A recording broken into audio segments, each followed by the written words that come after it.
bisa mempengaruhi secara positif maupun negatif ya.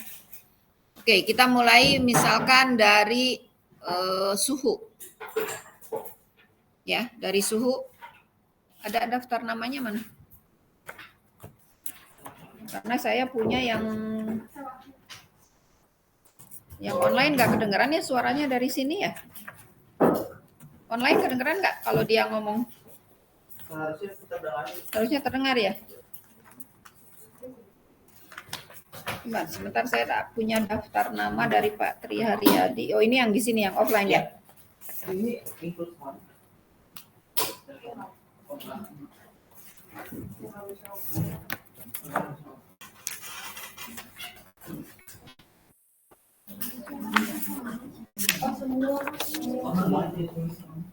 Oh itu Ibu kebetulan data hadir semua yang menandatangani, yang hadir offline, yang tidak menandatangani ada yang online. Jumlahnya berapa? 27. Kalau di sini kok lebih yang dari Pak Tri Haryadi. Jumlahnya lebih dari 27. 3C berapa orang nih? Ini dari Pak Tri yang kemarin saya, karena saya yang memasukkan nilai UTS-nya saya. Sebentar.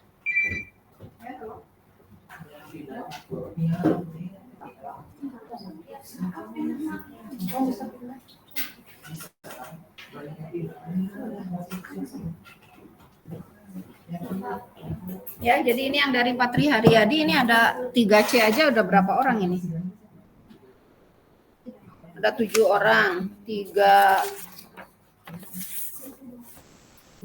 Jadi saya menyesuaikan karena ini yang masuk nilai UTS dari Pak Tri Haryadi gitu. Karena saya yang input ya. 3B ini ada berapa ini? 1, lebih dari 10 di 3B ini. 3B berapa orang nih? Yang di sini ya, ini yang termasuk online maupun offline. Kemudian 3A juga ada. 3A ini ada 7 orang. Ini juga sama, 7 orang. 3C, kemudian 3B itu 1, 2, 3, 4, 5, 6, 7, 8, 9, 10, 11, 12, 13, 14. 3B. Ada 27. Nah, jadi totalnya memang 27. 28 itu masuk. Ada satu yang pindah kan? Iya, ada satu yang pindah sih memang. Oke. Ya. Yang namanya Austi mana? Austi. Oke, Austi coba berikan contoh yang kira-kira pengaruh suhu terhadap mutu suatu produk pangan. Kalau misalnya suhunya rendah itu kan bisa membantu pengawatan. Kalau misalnya setahu saya kan saya juga pernah sampai di industri minyak goreng. Kalau misalnya terlalu panas itu bisa menyebabkan terbentuknya senyawa lain yang membahayakan seperti lemak trans. Oke, itu. Kalau misalnya untuk produk-produk lain mungkin akan mempengaruhi perubahan tekstur. Kalau misalnya terlalu dipanaskan. Iya. Suhu ya? Ya. Oke, nah tapi Anda belum menjelaskan apa yang terjadi, reaksi apa yang terjadi, nanti kita pas bab itu kita jelaskan ya. Oke, kemudian waktu Cagita, namanya Cagita. Ya. Ini kelas berapa ya, Austi ya? 3A. Ini kamu 3A ya, oke. Cagita? 3A. Oke. Cagita kira-kira yang mempengaruhi waktu? Yang bukan mempengaruhi waktu, yang mempengaruhi mutu produk pangan, waktu kira-kira apa? Mungkin dari kalau misalkan kan kemarin itu kan lagi kayak expired ya. Iya, betul. Kayak best apa sih? Before. Iya. Dimana dalam suatu produk itu kan ada kadaluarsanya dan waktu itu tuh yang dicantumkan adalah waktu dimana makanan itu tuh baik untuk dikonsumsi sebelum waktu yang ditentukan dari pihak perusahaan. Jadi itu apa namanya?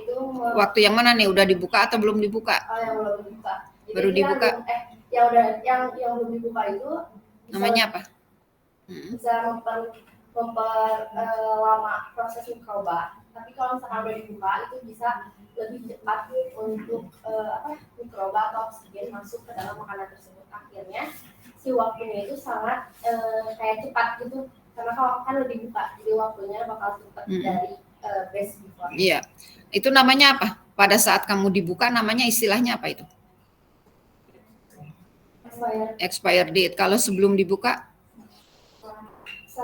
Save life. Oke, jadi itu waktu ya? Betul. Jadi waktu. Oke. Terus Mariam, cahaya. Kira-kira apa cahaya? Yang sehari-hari sajalah atau kamu dapat ilmu dari teknologi pangan, kira-kira cahaya itu apa? Ada makanan yang nggak bisa disimpan di tempat yang langsung ada di cahaya matahari. Contohnya kasih contoh. Kenapa? Karena kira-kira apa? Susu juga bisa. Susu kalau nggak air galon itu bisa apa ya? Kira-kira kenapa?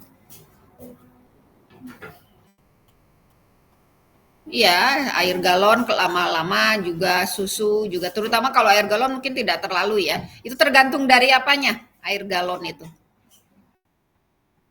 Air galon itu tergantung dari apanya, kalau dipengaruhi cahaya sangat mempengaruhi. Kalau susu itu dari apanya?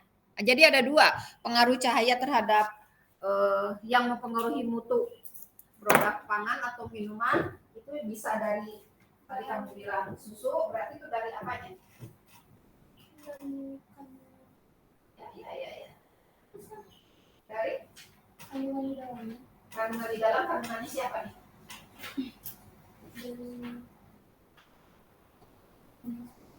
Ya, dari susunya, komponen-komponen kimia yang ada dalam susunya, misalkan protein dan sebagainya, lemak, ya. Nah sekarang kalau air galon kan jelas air kan H2O lah, ya.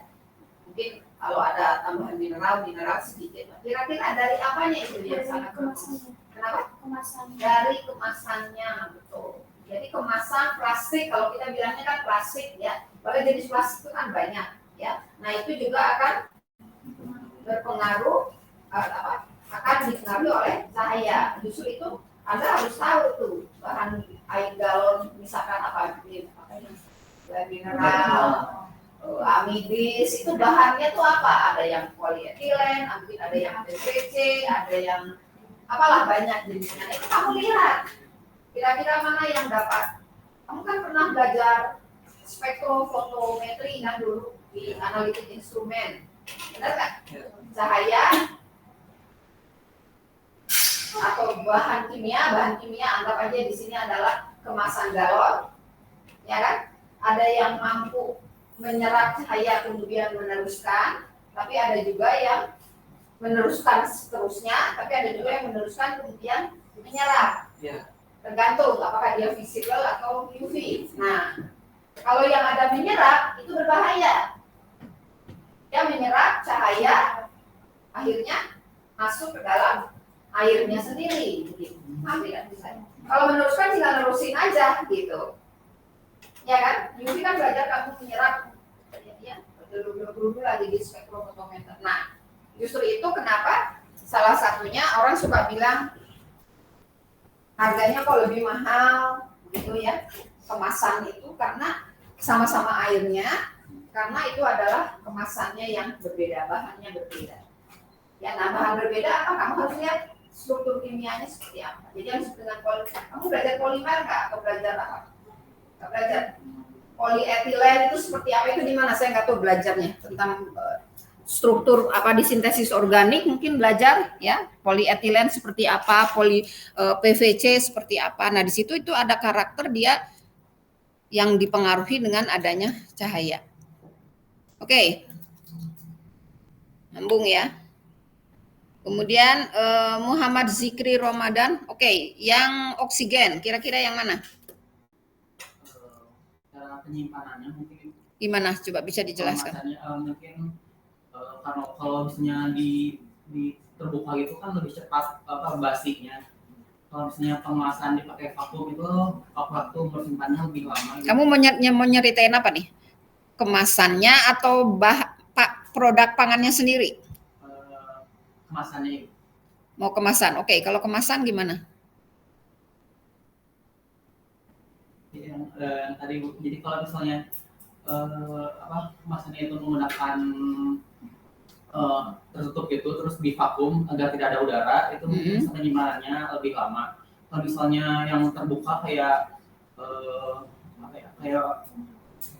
bukan terbuka. Kalau tidak divakum berarti kamu membandingkannya dengan tidak divakum.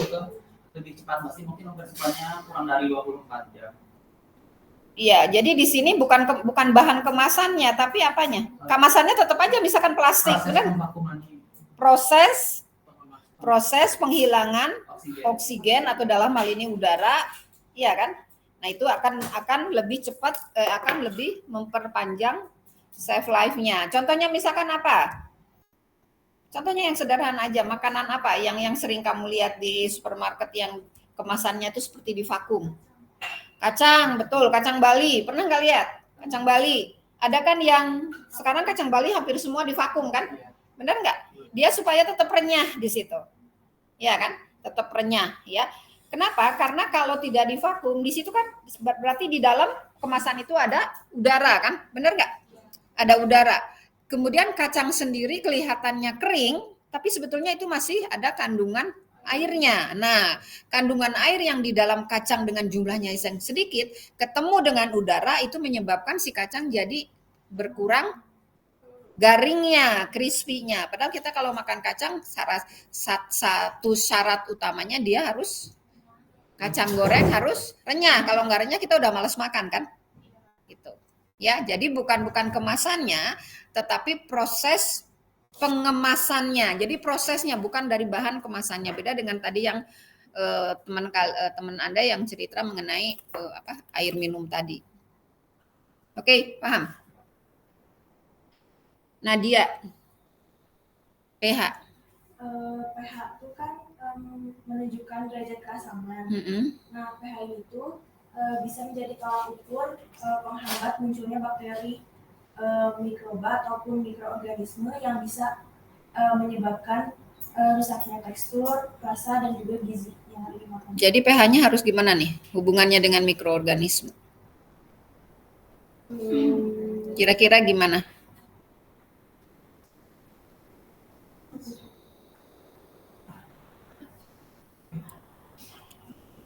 Kira-kira?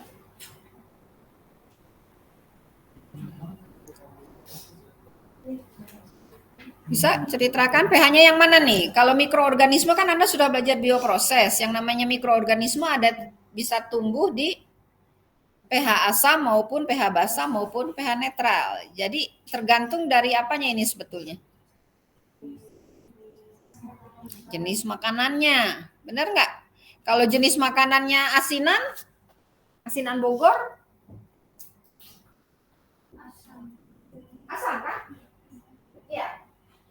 Justru hasil asamnya itu dari cukanya itu cuka hasil fermentasi. Jadi memang ada keterlibatan mikroba. Jadi kira-kira yang mana nih yang bisa dijelaskan lebih naruh pH?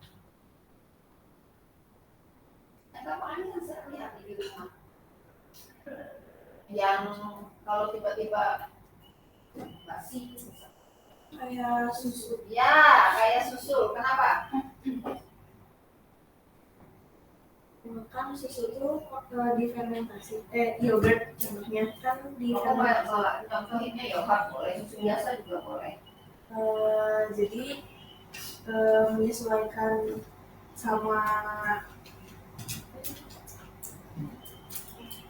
kandungan yang di dalamnya. Contohnya kan contohnya apa ya? Yakult itu kan asal dari Oke, Yakult di mana? Sudah pernah ke sana? Ke pabrik Yakult yang di Sukabumi? Oh, belum. Di kelas 1 dia nggak kunjungan industri ke Yakult. Kedahan. Pabrik. Oh, udah. Oke, gimana? Jadi gimana kamu mau Yakult? Contohnya silakan. Gimana Yakult? Ganti lagi menjadi yogurt. kan yogurt tuh pengasaman ya Bu ya. Jadi pH Pengasaman oleh siapa? sama mikroorganisme. Organisme. Oke, jadi susu asam. Oke, kemudian Jadi pH-nya dari 4 rentang 4 sampai 5. nah, terus hubungannya dengan itu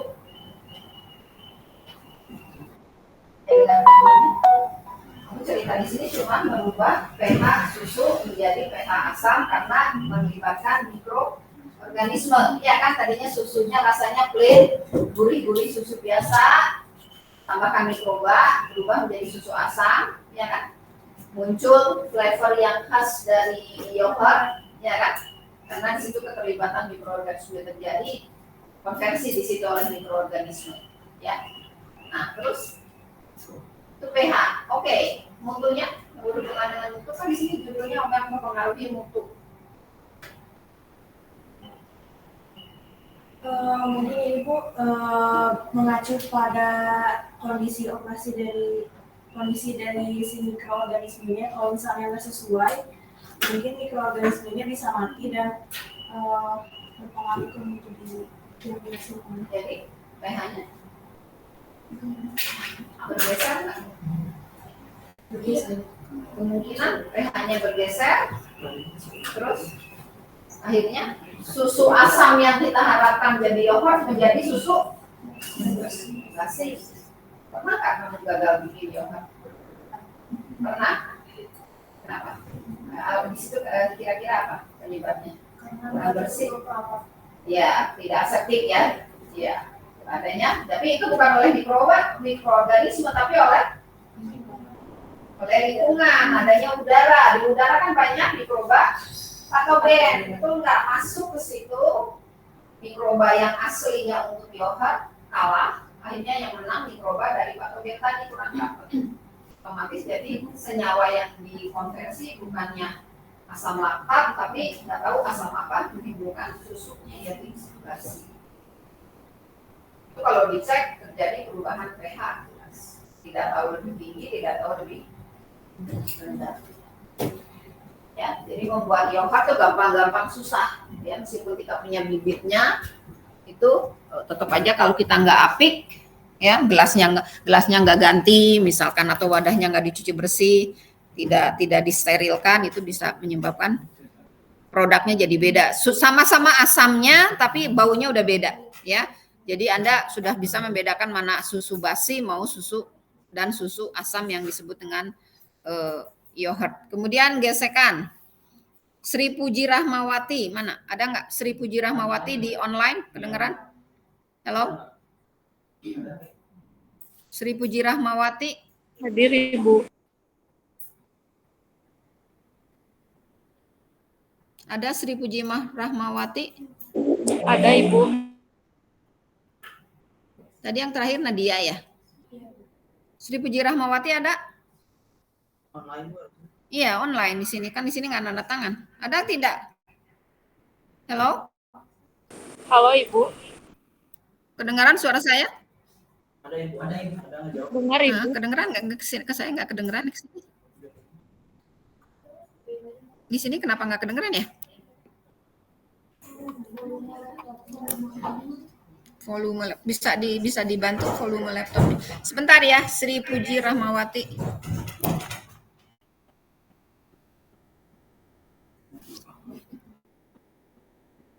Udah ada sih. Udah ada sebenarnya.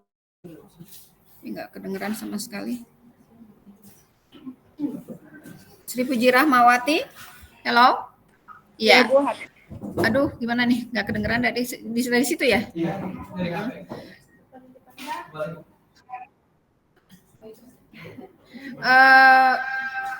Boleh Anda ngasih contoh gesekan yang mempengaruhi mutu produk pangan adalah gesekan. Silakan kasih contoh.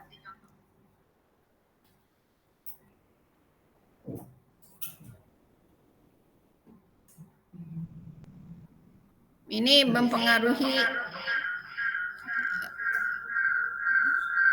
Wah, ini jadi ini. Jadi, halo? Ini kesininya nggak?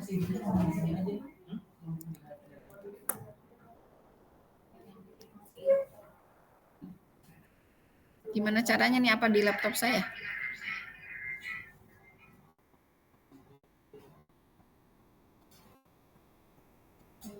Bisa ngasih contoh Sri Puji? Gesekan.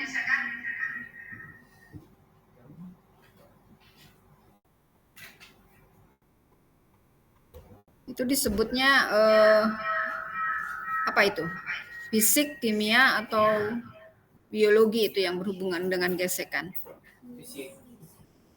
Sri Puji, ini saya pengen dengar. Contohnya apa?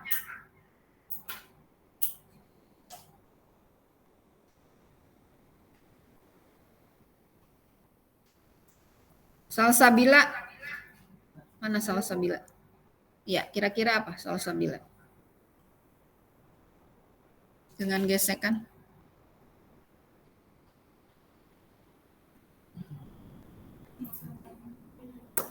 Mungkin mutu produknya tidak mutu secara internal, tapi secara eksternal misalkan.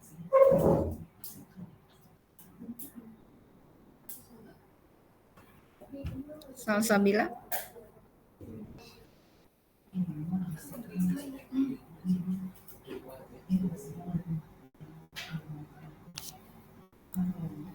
Kira-kira temannya ada yang bisa bantu?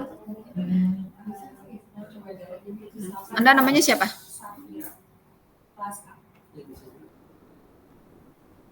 Safira kelas A. Oh iya, Safira Putri. Oke, gimana? Misalkan kalau biskuit, kan kita ingin produknya itu renyah dan juga bentuknya sesuai dengan yang diproduksi. Jadi kalau misalnya tekan gesekan bisa mempengaruhi bentuk dari biskuitnya itu sendiri. Jadi misalkan jadi bubuk. Ya, penyok, bubuk. Ya, bisa hanya kemasannya saja. Kita juga males kan kalau beli makanan terus kemasannya udah nggak rapih ya. Atau bisa juga dia selain kemasan dalamnya juga ikut rusak gitu. Remuk misalkan atau patah ya. Jadi memang lebih ke eksternal biasanya. Ya, eksternal mutu. Oke. Kemudian katalis, Rafila. Ya. Katalis kira-kira pengaruh katalis? Ini bukannya di buah-buahan. Di buah-buahan misal kayak di papaya kan ada enzimnya. Ada enzim papaya.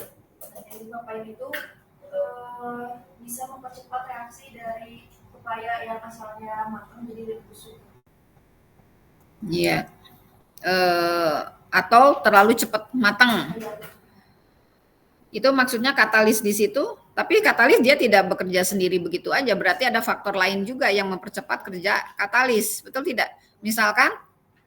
Bisa dari suhunya Bu yang disimpan di ruangan dibuka, nggak disimpan di dalam. Iya, itu ya, atau tidak dibungkus. Justru itu kenapa kalau kita lihat di pasar-pasar tradisional aja lah ya. Kalau di supermarket jelas karena suhunya diatur, meskipun tidak dimasukkan ke showcase, tapi suhunya diatur kan, ada AC, ada apa. Tapi kalau di pasar tradisional dibungkusnya sama apa?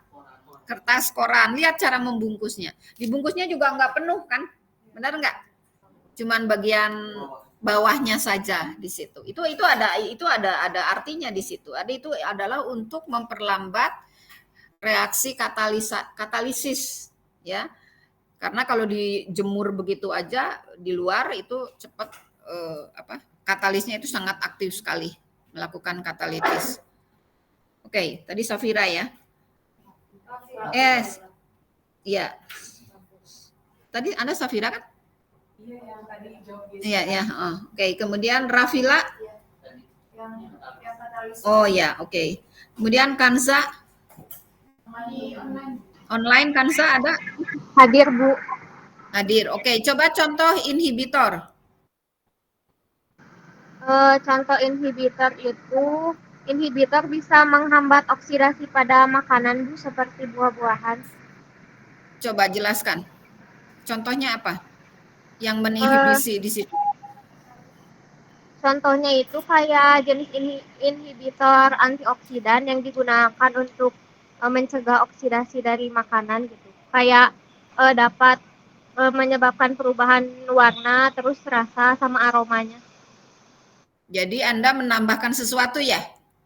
Menambahkan antioksidan? Iya, Bu. Anda menambahkan antioksidan ke dalam suatu produk makanan, tujuannya adalah antioksidan itu sebagai inhibitor gitu, betul? Iya, Bu. Dan inhibitor terhadap proses oksidasi. Iya. Iya. Halo? Iya, gitu?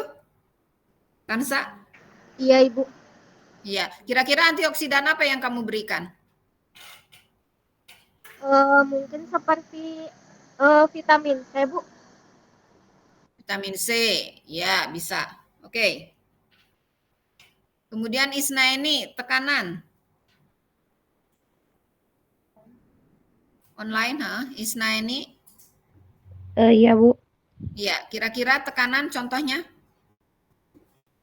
misalnya produk yang disimpan terlalu rapat nanti akan mempengaruhi pada fisiknya.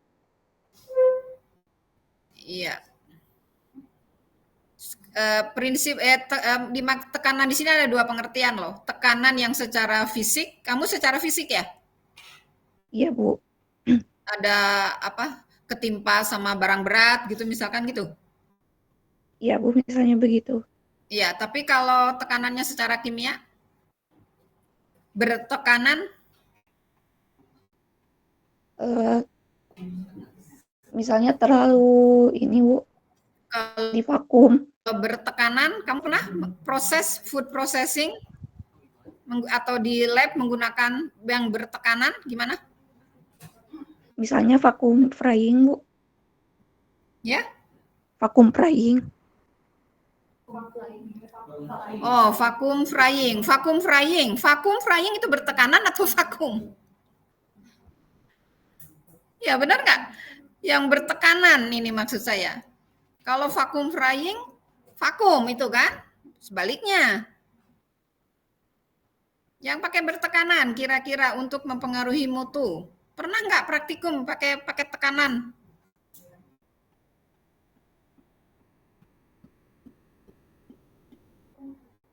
Kira-kira apa? Yang bertekanan, tekanannya sekian, akhirnya apanya yang naik? Ingat nggak? Siapa tadi Isna ini? Lupa Proses Bu. apa tuh? Di dalam proses apa?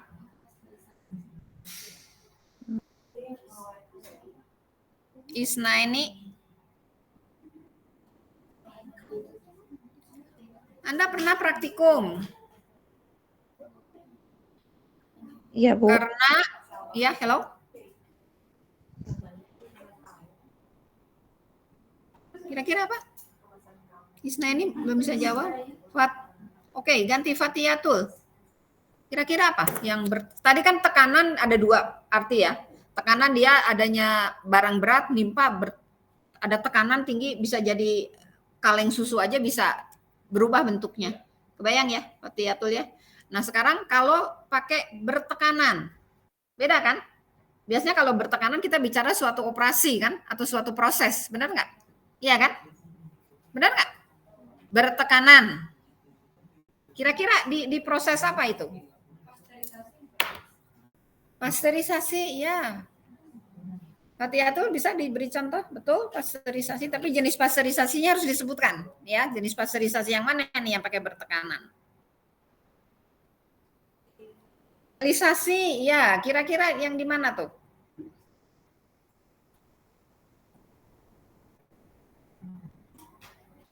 Kamu pernah pakai bertekanan di proses sterilisasi pernah? Di praktikum apa? Bioproses, benar. Pakai alat apa? Autoklav. Ya, di situ kan? Itu kan untuk mempengaruhi mutu dari apa yang kamu sterilisasi? Alat kerja atau yang kelihatan mutu? Iya, jangan larutan dong. Apa? Untuk tumbuhnya mikroba namanya apa? Untuk supaya mikroba bisa tumbuh dalam suatu apa namanya yang pakai Erlenmeyer itu? Namanya apa?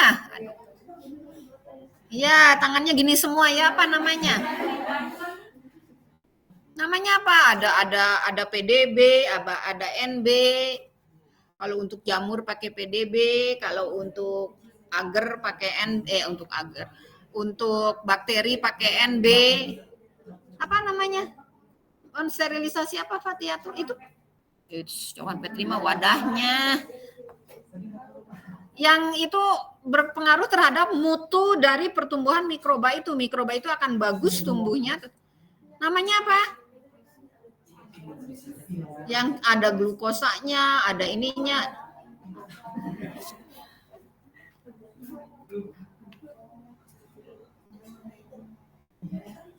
Agar itu salah contohnya, nama secara umumnya itu apa istilahnya? Media, Bu. Ya, hello? Siapa silakan yang online silakan menjawab kalau bisa menjawab. Media, yang bukan? Online silakan. Ya? Siapa yang tadi bicara? Hello? Tadi siapa yang ngomong yang di online? Siapa? Puji. Sri Puji mana? Sri Puji? Hadir, Bu. Ya, tadi kamu jawab apa? Media. Ya, betul, media. Oh, udah ada. Saya nggak dengar, sorry. Siapa yang tadi ngomong media? Fatiatul? Bukan, siapa? Oh, kita semua. Sorry, saya nggak dengar. Ya, media, benar. Iya kan, media pertumbuhan. Kalau media tidak kamu sterilkan tanpa menggunakan tekanan, itu kemungkinan mudah terkontaminasi, betul nggak? Nah sekarang sama aja dianggap kalau itu makanan juga seperti itu. Nah tadi siapa ini namanya? Lupa saya. Ada nama? Kata Austi tadi pasteurisasi bertekanan. Nah itu hubungannya ke industri. Di bioproses harusnya sudah dapat. Kalau belum dapat. Kira-kira pasteurisasi apa? Kalau sterilisasi kita taunya disterilkan media dan sebagainya, ya. Kira-kira apa? Pasteurisasi yang bertekanan di industri itu biasanya menggunakan apa nama istilahnya? Nggak tahu. Kira-kira apa? Berarti kalau bertekanan dia harus menggunakan suhu di atas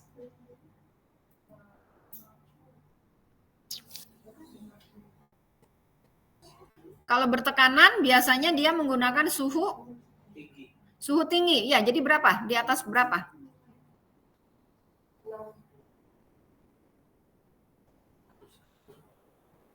Kan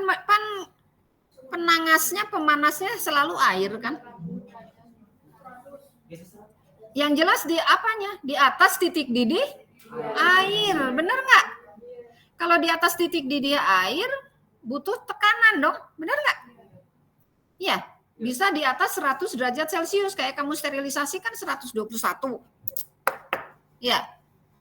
Nah, sekarang di industri istilah sterilisasi itu untuk produk pangan tuh hampir tidak digunakan. Tapi dia lebih nyebutnya adalah pasteurisasi. Karena kalau sterilisasi misalkan susu, sterilized milk gitu. Kesannya itu gimana? Kesannya itu waduh steril. Betul dia steril, bebas dari mikroba, tetapi jangan-jangan rasanya udah nggak enak. Gitu. Karena dianggap sudah rusak karena proses sterilisasi tadi. Kemungkinan proteinnya, lemaknya itu rusak. Nah makanya orang nyebutnya pasteurisasi. Maka muncul apa? Jenis-jenis pasteurisasi yang dilakukan di industri. Industri pangan khususnya.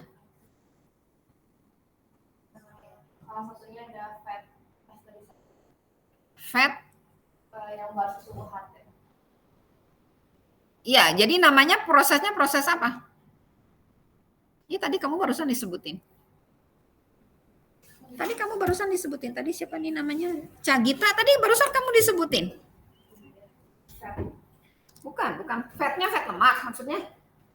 Iya, lemak dari susunya. Ya, itu bukan proses. Tadi kamu disebutkan katanya. Proses pasteurisasi yang bertekanan yang dilakukan di industri UHT. UHT.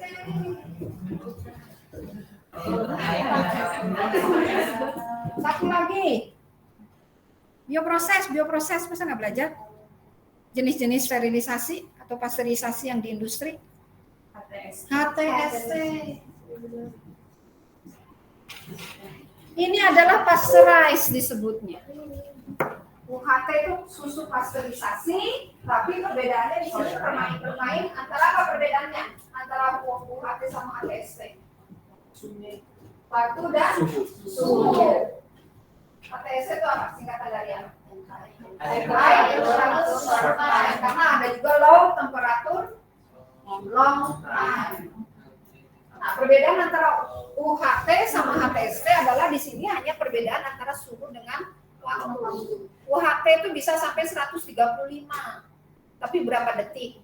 Tapi bisa diturunkan 120, tapi detiknya naik, waktunya naik. Tergantung dari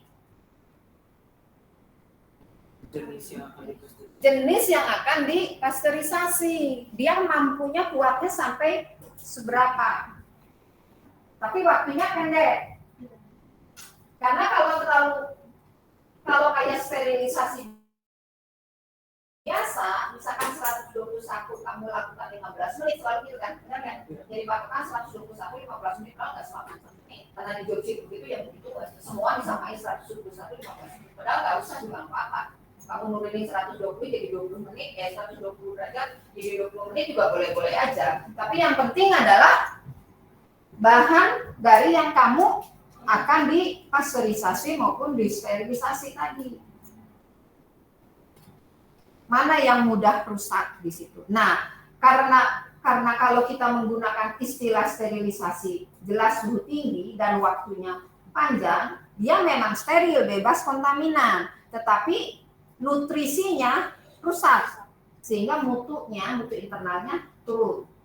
Nah, akibatnya industri tetap menggunakan suhu tinggi supaya spora pun ikut mati. Jadi tidak hanya mikroba tapi sporanya juga ikut mati pada suhu tinggi di atas 100. Tapi supaya si nutriennya tidak rusak, maka waktunya sesingkat mungkin, mainannya detik. Suhunya tinggi sekian detik langsung cooling dia. Ya, jadi mutu masih tetap terjaga. Nah, itu yang disebut dengan salah satu contohnya adalah UHT atau HTSC tadi. Tidak hanya susu ya, jus juga. Minuman-minuman ekstrak buah ya atau fitokimia ekstrak dari tanaman dalam bentuk minuman atau dalam bentuk gel atau dalam bentuk cairan kental, itu juga prinsipnya sama menggunakan UHT sama HTSC. Nah, hanya di situ ada istilah apa tuh? Pasteurisasi di industri. Setelah dia suhu tinggi selama sekian detik, langsung cooling. Coolingnya pada suhu berapa itu? Belajar pasteurisasi nggak? Heating, sterilization, and then cooling. Nah, coolingnya itu berapa lama? Dan suhunya berapa? Karena langsung dari cooling langsung masuk ke pengemasan. Ini prosesnya nggak dapat? Hah? Proses belajar apa? Itu penting loh di industri loh. Hah? Benar nggak? Di industri susu, industri apapun. Kalau ada bekerja di industri farmasi, di industri pangan, itu teknik kimia itu. Kira-kira coolingnya itu berapa? Cooling itu apa? Pendinginan kan? Coolingnya itu kira-kira berapa suhu yang dipakai? 20-40. Hampir di bawah 10 derajat Celcius. Kenapa? Itu cepat. Jadi pada saat heating sekian detik, bukan heating, pasteurization atau sterilization sekian detik, dia langsung masuk cooling cuma 10 menit langsung dikemas. Jadi begitu drastis suhunya. Kenapa? Ya, kenapa? Biar nggak didingininnya, biar nggak sampai titik. Pak, ini Ibu mencegah tumbuhnya Suaranya mikroba. kan Kenapa? mencegah tumbuhnya mikroba. Ya, mencegah munculnya mikroba patogen lingkungan di situ. Jadi dia langsung dari panas langsung ke dingin 10 derajat, hanya sebentar langsung dikemas. Masuk konveyor, konveyor kan. Langsung dikemas. Tentu saja bahan kemasannya udah disterilkan. Maka keluarlah UHT. Sehingga dia shelf life-nya bisa sekian tahun. Benar nggak? Ada yang berubah kan? Berapa tahun bukan bisa kan? 2 tahun, 3 tahun. Berarti di sini peningkatan mutunya atau teknologinya dari food processing itu sehingga di susu UHT atau HPSC kelebihannya dibandingkan dengan susu biasa. Misalkan susu murni yang rumahan gitu ya atau saya kalau KPPS belum lihat. Kira-kira bedanya apa sih?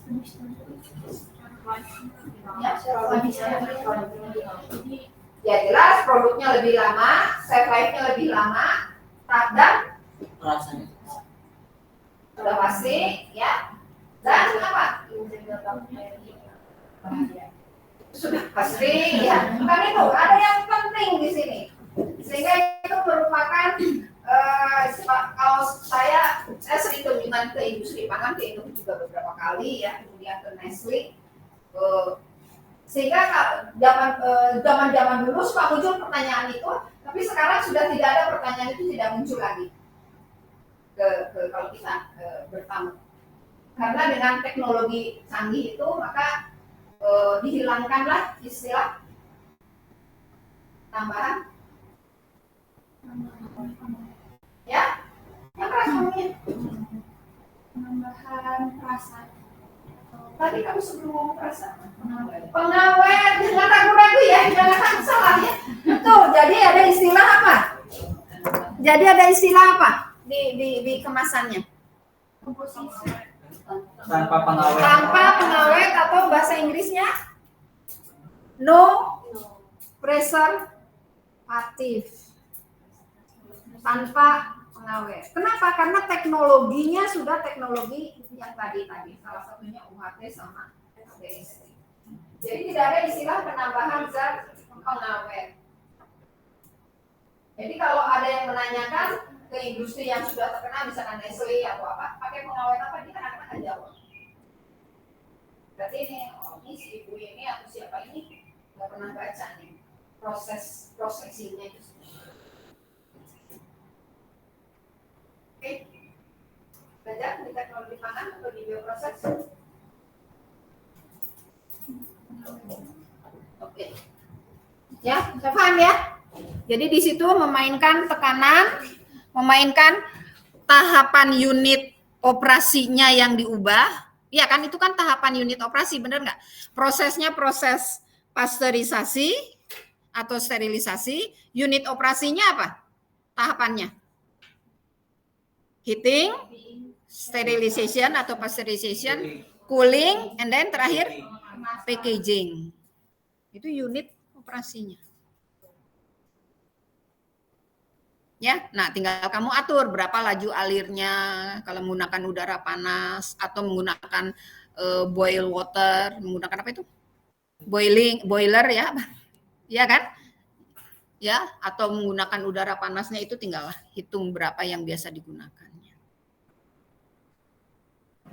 Paham ya? Jadi dari satu tekanan itu bisa pengertiannya luas. Oke, benturan stres atau fisik ini gampang. Atiatul tadi sudah. Angginatasa. Online, angginatasa bisa beri contoh benturan stres atau fisik. Anggi. Anggi ini perempuan ya, Anggi ya? Anggi ya, Natasa. Oke, angginatasa ada? Di Jimit nggak ada ya? Nggak ada, oke. Siti Nurhalijah, Nurrahmah. Online. Siti Nurhalijah.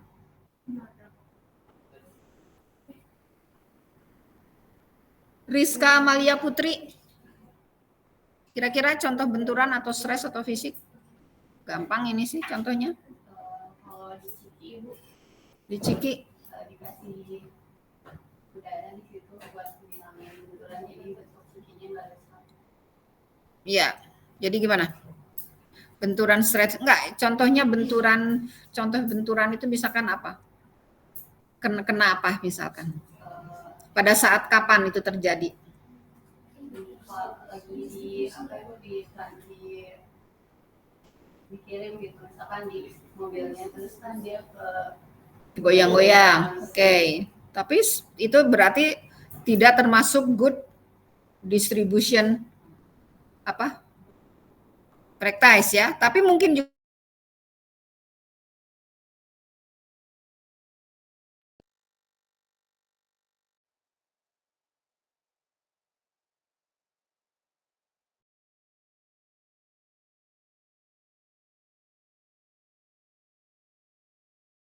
yang paling berbahaya itu kalau misalkan apa?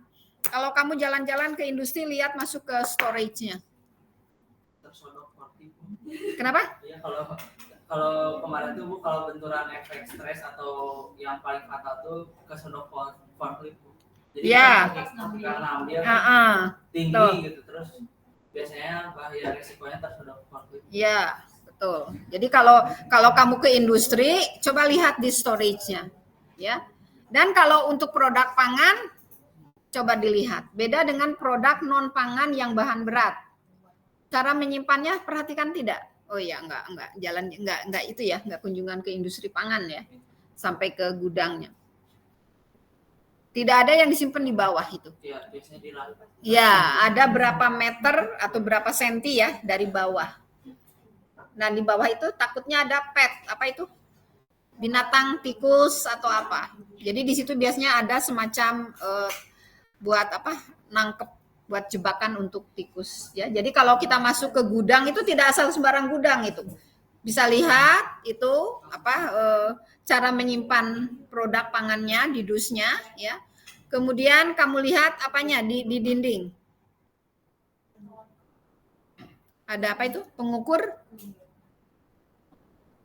hygrometer, pengukur humidifier, ya, pengukur kelembaban, suhu dan sebagainya. Itu jangan dikira itu, karena disimpan itu bisa berminggu-minggu disimpan di situ, ya, bisa beberapa lama. Karena itu kan ada apa istilahnya?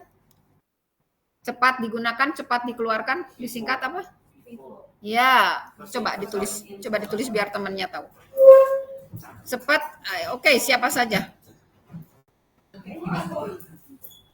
Supaya tahu, karena ini di pabrik ya, di industri ya, harus tahu istilah ini. Ya, first in, first out.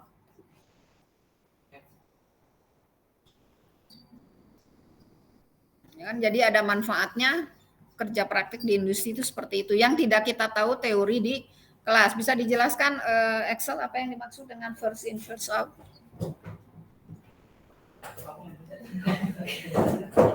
Maksudnya gimana? Jadi maksudnya kalau misalnya ada barang yang pertama masuk, misalnya masuk ke mana? Ke gudang barang jadi misalnya ke storage ya. Misalnya produksinya itu di tanggal 5, di tanggal 5 Januari misalnya. Nah, itu tuh berarti harus duluan keluar daripada yang diproduksi tanggal 6 Januari. Iya. Itu ada waktunya ya, tergantung dari jenis pangannya, apakah 1 hari atau seberapa jam itu juga tergantung. Kalau minyak, memang minyak 1 hari biasanya, atau enggak juga. Ya itu biasanya beda-beda. Yang ini yang 1 hari, ada juga yang cuma baru berapa jam, itu juga tergantung dari jenis pangannya. Ya, jadi FIFO istilahnya. Itu jadi nggak asal nyimpen di gudang begitu saja ya. Ini khususnya untuk produk pangan karena akan dikonsumsi. Oke, interaksi eksternal ya hampir mirip sih. Sama hampir mirip ya.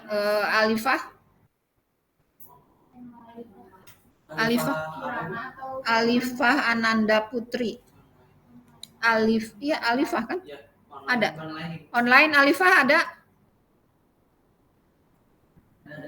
Ada Alifah, bisa jelaskan contoh interaksi eksternal dan internal?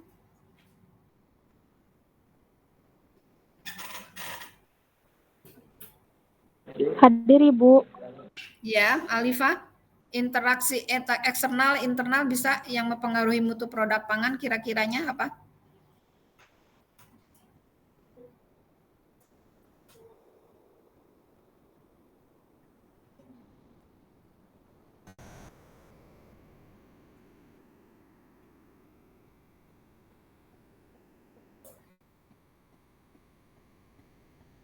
Bisa?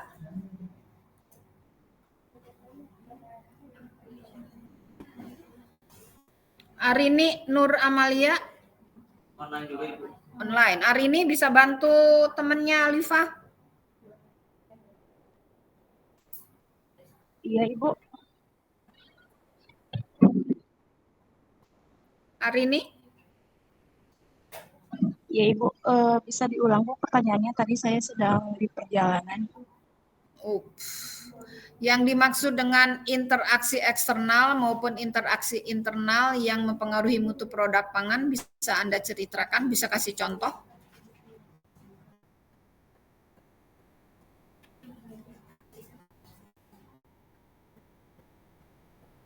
Mungkin reaksi-reaksi yang terjadi yang disebabkan oleh bahan baku. Gimana? Reaksi-reaksi yang terjadi pada pangan akibat dari bahan baku yang terkandung pada pangan itu. Reaksi yang terjadi itu internal atau eksternal? Di internal, Bu. Diakibatkan oleh bahan baku gitu, Bu. Contohnya bisa kamu kasih contoh, misalkan di bahan pangan apa atau di produk pangan apa? Mungkin pada pembuatan roti, Bu, dengan penambahan ragi terjadi reaksi berupa roti yang mengembang. Ya, di apa? Pada roti, Bu. Pembuatan roti, ya kenapa? Interaksi internal. Iya, Maksudnya dengan di situ? penambahan Oke. ragi. Iya, apa namanya? Yang mempengaruhi mutunya tuh apanya di situ? Jadi ada reaksi antara ragi dengan tepung gitu. Tadi bikin roti. Iya. Kira-kira apanya? Mempengaruhi mutunya itu apanya? Mempengaruhi tekstur dari roti. Tekstur atau teksturnya bisa dijelaskan kalau pembuatan kamu mau bikin roti ya. Kira-kira apa tuh? Apanya? Harus disebutkan. Tekstur rotinya apanya kira-kira? Khas dari roti itu apa kalau ditambah ragi? Menjadi lebih empuk. Lebih apa? Lebih empuk, Ibu. Ya? Lebih apa? Empuk rotinya. Lebih apa hari ini? Empuk, Ibu. Lebih apa? Lebih apa katanya kata hari ini? Lebih apa kata hari ini tadi kalau mutunya tadi kata hari ini? Lebih empuk dan lebih khas dari roti apa? Kalau pak tambah ragi? Ada mengeluarkan wanginya, Ibu.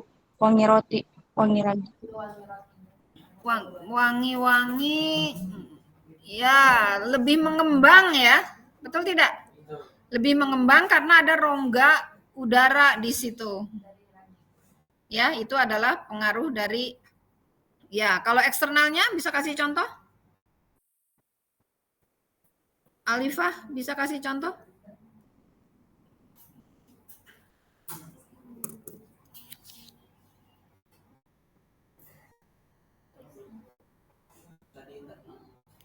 Tadi internal, eksternal bisa kasih contoh? Excel kira-kira kasih contoh yang eksternal apa? Interaksi eksternal?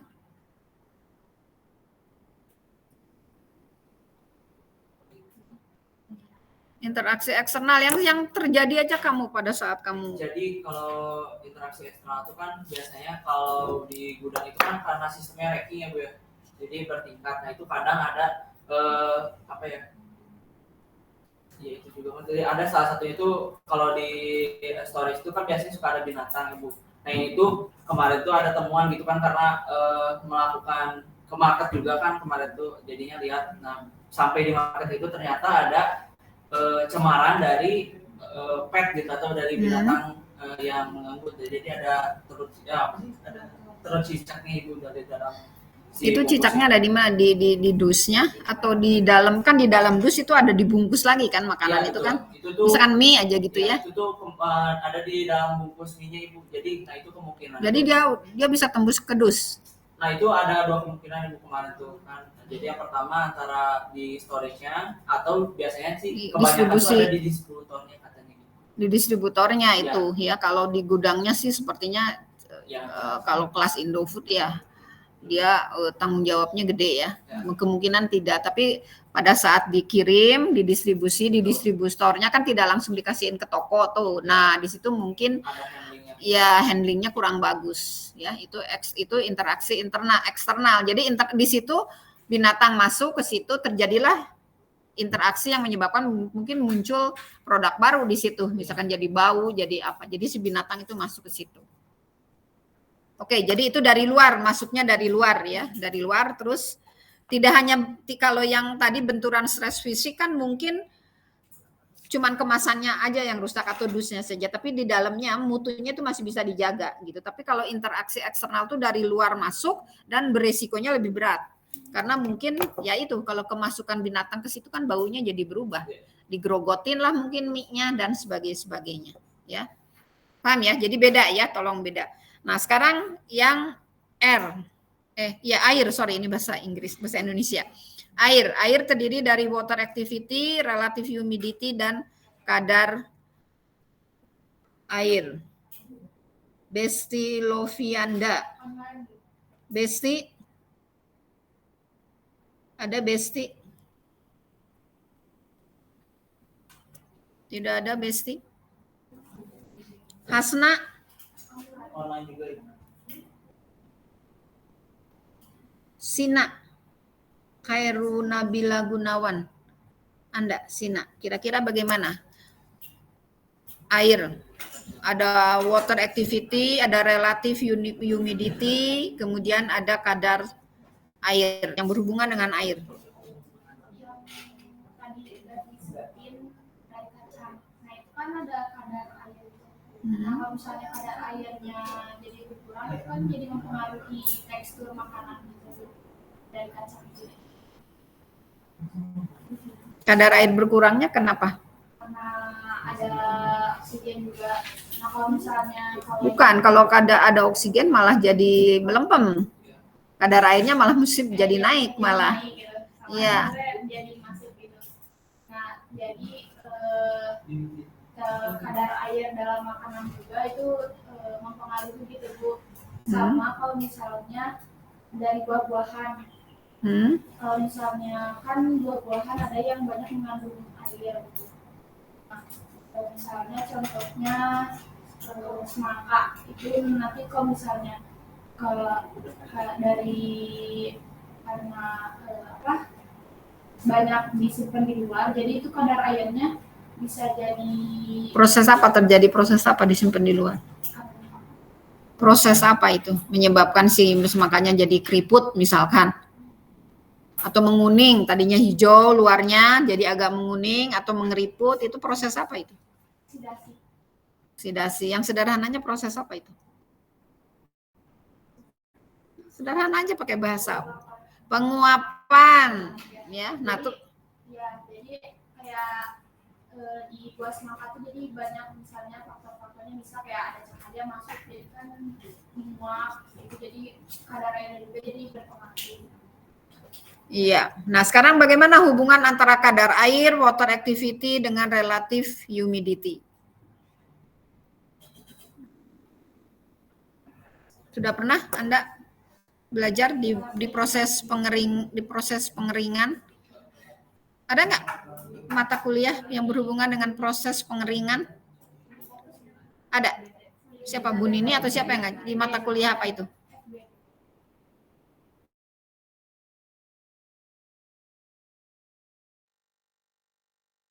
Relative humidity dengan water activity dengan kadar air. Masih ingat?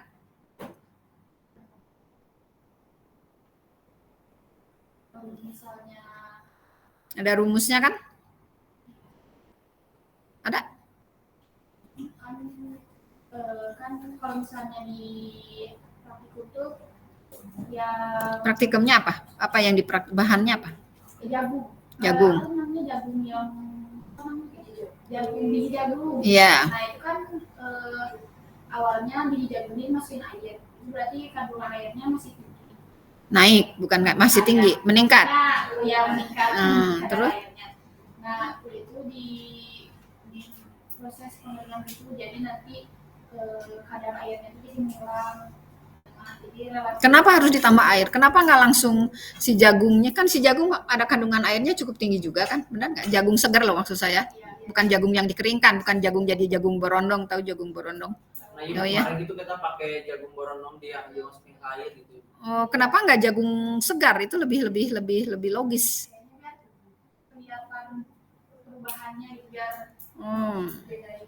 perbedaannya. Nah, terus pengeringan. Pengeringannya apa? Atmosfer atau pengeringan vakum? Apa kondisi atmosfer? Kondisi atmosfer ditambah dari udara panas. Dari udara panas. Ya, jadi pengeringannya pakai kayak gitu. Pakai udara panas, tapi ininya atmosfer, Ya. tekanannya atmosfer. Oke, kemudian? Jadi dari situ bersangkutan dulu sama relatif humidity. Reaksi? Relatif humidity. Yo, dengan relatif humidity-nya. Gimana relatif humidity hubungannya dengan air atau dengan water activity? Kan itu ada grafik itu ya, grafik. Iya, ada rumusnya. Oke, jadi itu cuma dilihat dari proses pengeringannya, ya. Nah, sekarang ke mutunya. Itu kan untuk menghindar. Jadi proses pengeringan itu adalah salah satu cara. Pertama adalah niatnya adalah untuk supaya lebih save life-nya lebih panjang. Itu kan intinya kan. Nah, iya kan?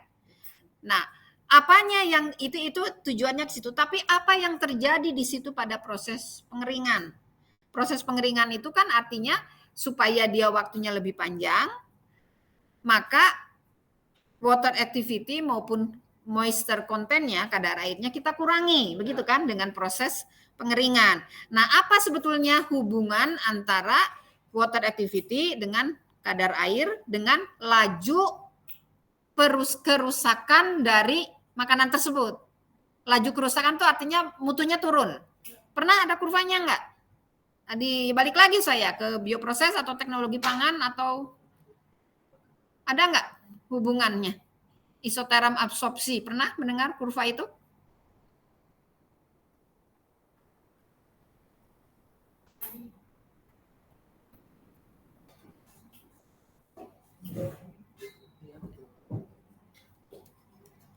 Iya. Coba Anda perhatikan. Karena ini pangan ya. Anda di food safety belajar hazard apa? Biological hazard, chemical hazard, and then physical hazard. Nah, di sini lebih banyak yang berhubungan adalah dengan biological hazard. Coba pelajari gambar ini. Kalau kurang jelas silahkan ke depan. Boleh kamu klik di Google juga ada ya macam-macam gam ini. Tapi intinya kamu seperti ini.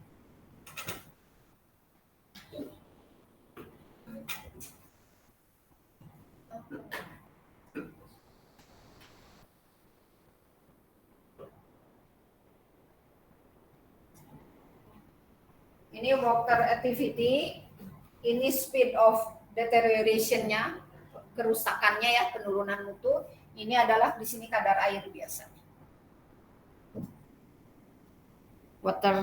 Moisture content.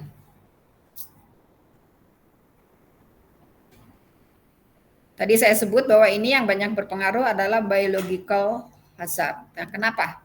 Coba bisa diceritakan.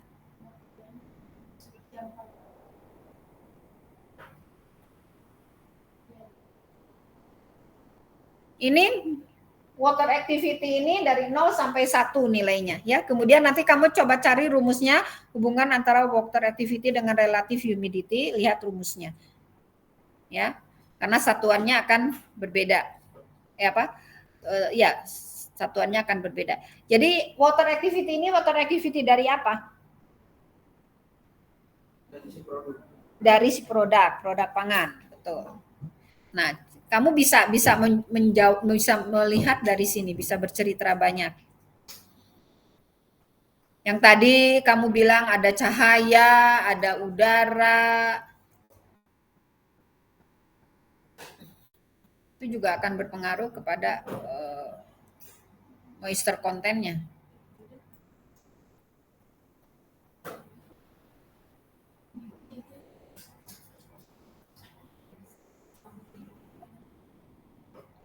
Kadar air yang sebelah kanan biasanya.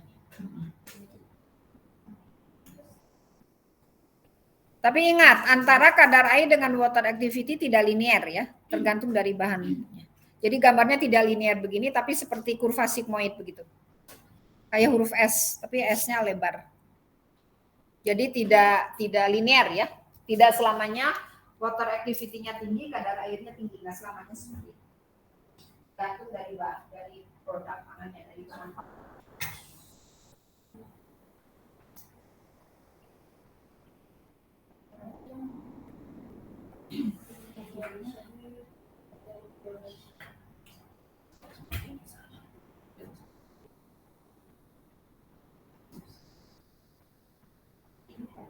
Berarti kalau misalnya yang di bak, kan itu ada yang bakteri. Ya. Kan di water activity-nya itu tinggi kan. Yang bakteri sebentar, water activity bakteri, water activity-nya tinggi. Water activity tingginya berapa tuh? 0,9 itu. Iya, itu yang mananya nih? Yang tinggi itu yang mananya? Jangan bukan bakterinya yang water activity tinggi, bukan? Nah, jadi water activity siapa itu yang 0,9 berarti? Produk. Jadi artinya gimana? Jadi kalau mungkin ya Bu, kalau dari hasil dari si grafik ini tuh kurva ini, kalau misalnya water activity atau berarti secara langsung kadar airnya itu tinggi gitu, memiliki kadar air tinggi itu ada beberapa kasus yang bisa diakibatkan, kayak misalnya kalau misalnya water activity-nya ada di 0,2 ada reaksi Browning kayak gitu, terus juga ada kalau untuk di 0,3 itu ada enzimatik ya, dan seterusnya gitu. Jadi bahaya-bahaya tersebut tuh akan terjadi ketika mencapai water activity pada produk sekian gitu. Ya, jadi kita udah bisa ngira-ngira nih. Misalkan kacang Bali ya, goreng. Ya kan? Nah, kemungkinan kalau dia mutunya turun, benar nggak? Kalau dia mutunya turun, kita udah bisa ngira-ngira penyebabnya itu pertama apa dulu? Kemungkinan kacang Bali. Kamu harus tahu kacang Bali goreng itu water activity-nya berapa? Mungkin rendah, benar nggak? Kalau rendah, jadi kemungkinan penurunan mutunya bisa diakibatkan oleh lebih-lebih kacang itu kan ada kandungan lemaknya, benar nggak? Belum digoreng, ya. Meskipun digorengnya mungkin dengan vacuum frying, misalkan. Saya yakin yang di Bali sana nggak menggorengnya nggak seperti kita menggoreng di rumah, pasti ada yang diubah. Nanti kita pas frying kita jelaskan. Ya karena kan tetap harus menjaga mutu kan, dan dia no preservatif tanpa pengawet. Berarti proses penggorengannya berbeda, tapi mungkin tidak vacuum frying karena mahal kalau vacuum frying kalau udah skala industri, gitu, ya. Nah, jadi kira-kiranya kalau kita anggap kacang garing tadi, kacang Bali atau apa, dia mengalami penurunan mutu, ya, kata konsumen, paham tidak? Kata konsumen baik dari bau, dari bentuk. Jadi Anda sudah mengira-ngira, oh, kira-kira apa yang terjadi? Kenapa dia menurunkan mutu tersebut? Mungkin dia mengalami apa? Kalau water activity-nya rendah dari gambar ini. Hah? Ya, mungkin dia oksidasi minyaknya atau bagian lemak dari kacang itu kan banyak lemaknya kan, benar nggak? Katanya yang orang duduk jangan makan kacang, nanti tambah bentuk gitu kan. Kenapa? Mengalami oksidasi. Nah itu mungkin saja terjadi kalau dia kacangnya cuma dibungkus ala kadarnya. Nah justru itu kenapa kacang Bali sekarang hampir semua di vakum. Supaya meminimalisasi proses oksidasi. Ya, meminimalisasi proses oksidasi, udaranya dibuang, divakumkan, sehingga dia lebih awet, lebih pas dimakan garing kan, crispy kan, benar nggak? Dia tanpa pengawet. Tapi dia tidak berpikir ke arah sini. Kecuali kalau dia sudah lewat save life-nya. Ngerti nggak maksud saya? Ya. Sudah lewat save life-nya, kemungkinan muncul kira-kira apa? Kalau yang berhubungan dengan biological, ini kan biological, itu tidak. Kalau ini kan chemical. Setuju ya? Chemical hazard kan? Benar nggak? Chemical hazard and then here biological hazard. Oke. Paham tidak? Nah, sekarang kalau misalkan si kacang Bali ini dia masih dalam kisaran shelf life-nya, belum dibuka loh ya, belum expired date nih. Siapa yang tadi? Siapa Mbak? Siapa tadi namanya? Yang tadi ceritanya bagus mengenai expired date. Mbak ini ya, saya lupa namanya. Oke, ya. Nah, sekarang dia masih dalam selang shelf life-nya. Ya. Paham ya? Nah, dia di vakum. Tapi kemungkinan tidak di vakum. Terus ternyata sudah muncul bau yang nggak enak atau rasanya nggak enak. Jadi kemungkinan penurunan mutunya ada di sebelah mana? Disebabkan oleh apa? Tadi disebutkan oleh oksidasi lemaknya di sini. Paham? Nah, tetapi kalau dia sudah lewat shelf life-nya, misalkan tahunnya harusnya 2022, dia baru dibuka 2023, pas dibuka rusak, kamu jangan nyalahin cuma oxidation of lipid saja. Kemungkinan muncul biologicalnya kira-kira yang mana nih? Kering, kacangnya masih cukup kering. Kira-kira yang mana? Kalau makanan kering, kalau ditumbuhi oleh mikroba, jenis mikrobanya apa dulu biasanya? Kalau makanannya kering, cukup kering, roti, jamur itu sekitar mana? Sini kan, molds kan, bioproses, molds, jamur. Jadi water activity-nya masih rendah. Jangan berpikir langsung bakteri. Hampir jarang makanan langsung bakteri. Dia harus kadar airnya tinggi, cukup tinggi. Ya, water activity-nya tinggi, kemudian livernya memang udah ngaco banget. Cemok-cemok bisa kalau makanannya cuma. Nah, itu kemungkinan muncul bakteri, tapi jadi tidak terlalu enggak cair, tapi ada airnya, kayak apa gitu? Kayak puding, kayak gitu. Nah, ya. Nah, itu kalau menyimpannya rapi enggak bakalan bakteri masuk. Tapi kalau disimpannya lama, udah lama dan terbuka, itu sangat mungkin bakteri. Jadi bakteri juga nggak gampang tumbuh di makanan, tidak mudah. Yang lebih mudah adalah jamur. Ya, nah jadi di sini hubungannya ini Jadi Anda harus bisa membaca. Jadi tidak selamanya ini tuh muncul. Tergantung dari jenis makanannya, tergantung dari shelf life-nya juga. Tergantung dari bahan makanannya. Ya, nah di sini nanti ada kadar airnya. Nah, salah satunya adalah dengan proses pengeringan. Nah, tetapi balik lagi ke mutu, khususnya mutu eksternal. Kira-kira gimana? Kalau ke mutu eksternal. Misalkan makanannya memang harus water activity-nya tinggi.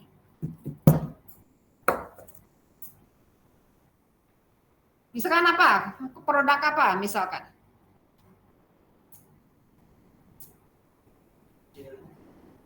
Misalkan atau buah-buahan atau produk jelly, betul, produk jelly.